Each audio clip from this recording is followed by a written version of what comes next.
Hey friends, once again welcome back to trendy talks. मैं हूं वकार, आप सभी का यार। दोस्तों, जॉबलेस एंड नो इनकम एक बहुत बड़ी समस्या बनते जा रही है।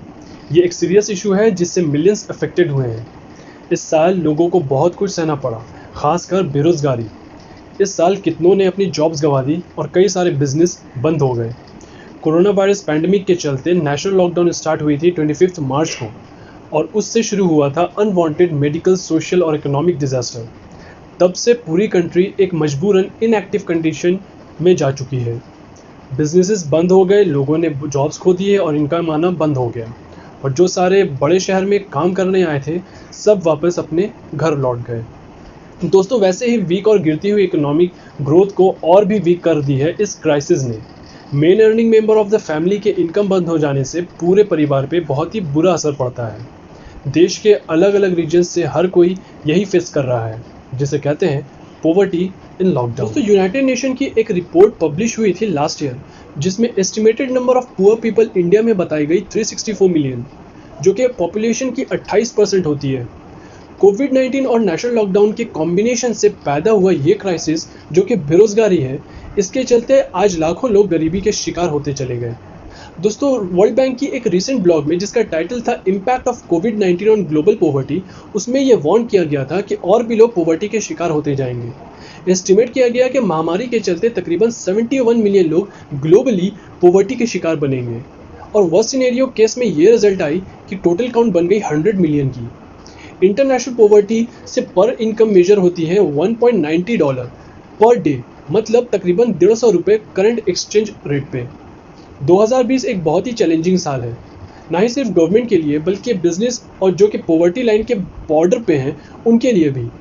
और जो पॉवर्टी लाइन के थोड़े ऊपर हैं, उन्हें सस्टेन करने के लिए जॉब्स ढूंढना ही होगा, जो कि इस समय अनअवेलेबल है और इम्पॉसिबल भी। दोस्तों, फिस्कल, मॉनेटरी और एडमिनिस्ट्रेटिव पॉलिसी को नए ढंग से तैयार करने की ज़रूरत है, सो डैट पॉवर्टी लाइन में रहने वाले पॉपुलेशन को बचाया जा सकता है, जिसके लिए इस मैटर को एज अ प्रायोरिटी सरकार को देखने की ज़रूरत है।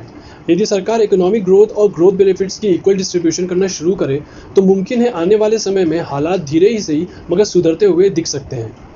इंडिया का per capita growth in real GDP पहले से ही बहुत लो है, और ये आगे और भी बुरा होता हुआ लग रहा है। दोस्तों, 3 कंट्री नाइजीरिया, इंडिया और कॉन्गो घर है मानो गरीबों का, और इंडिया में शायद एक चढ़ाव आ सकता है गरीबों की संख्या में इस कोविड-19 के चलते। पॉवर्टी प्रोजेक्शन थोड़े अनसर्टेनिटी दिखाते हैं, पर एक रिस्क ज़रूर है 2020 में गरीबों की संख्या बढ़ने में। क्या होगा 2021 और आगे, सारे कुछ डिपेंड है कि कैसे इफेक्टिवली इस पैंडेमिक से डील किया जाए। ग्रोथ तभी पॉसिबल है जब इस सिचुएशन को कंटेन करें और कैसे तेज़ी से इकोनॉमिक एक्टिविटी पिकअप हो। गवर्नमेंट्स और सेंट्रल बैंक ने घोषित किए कुछ प्रोत्साहन देते हुए बड़े पैकेजेस और अल्ट्रा लूज मॉनिटरी पॉलिसीज। और इन पॉलिसीज को ठीक से इंप्लीमेंट करना ज़रूरी है एक डिजायर्ड आउटकम के लिए। स्ट्रक्चरल इम्बैलेंस जो डेवलप हुए हैं हाल ही के कुछ महीनों में, उससे लगता है कि रिकवरी काफ़ी स्लो होने वाली है। दोस्तों, वर्ल्ड बैंक के अनुसार कोविड-19 से एक बहुत ही गहरा ग्लोबल रिसेशन ट्रिगर हो चुका है। पैंडेमिक की वजह से ग्लोबल इकोनॉमी 5.2% श्रिंक हो चुका है इस साल। पर कैपिटा इनकम श्रिंक हो चुकी है 3.6% से, जिससे करोड़ों लोग बेहद गरीबी के शिकार होने वाले हैं। इमर्जिंग मार्केट्स और डेवलपिंग इकोनॉमी में बहुत ही ज़्यादा कॉन्ट्रैक्शन देखने को मिल सकते हैं। इसके चलते लेबर प्रोडक्टिविटी और पोटेंशियल आउटपुट में भी गहरा असर पड़ सकता है। दोस्तों, इंडियन इकोनॉमी धीरे धीरे स्लाइड हो रही है एक नेगेटिव टेरिटरी में। क्या हमारे पास पॉलिटिकल विल है? क्या इकोनॉमिक और सोशल रिसाइलेंस है इस तूफान से निकलने के लिए? वेल, ये सब तो वक्त ही बताएगा।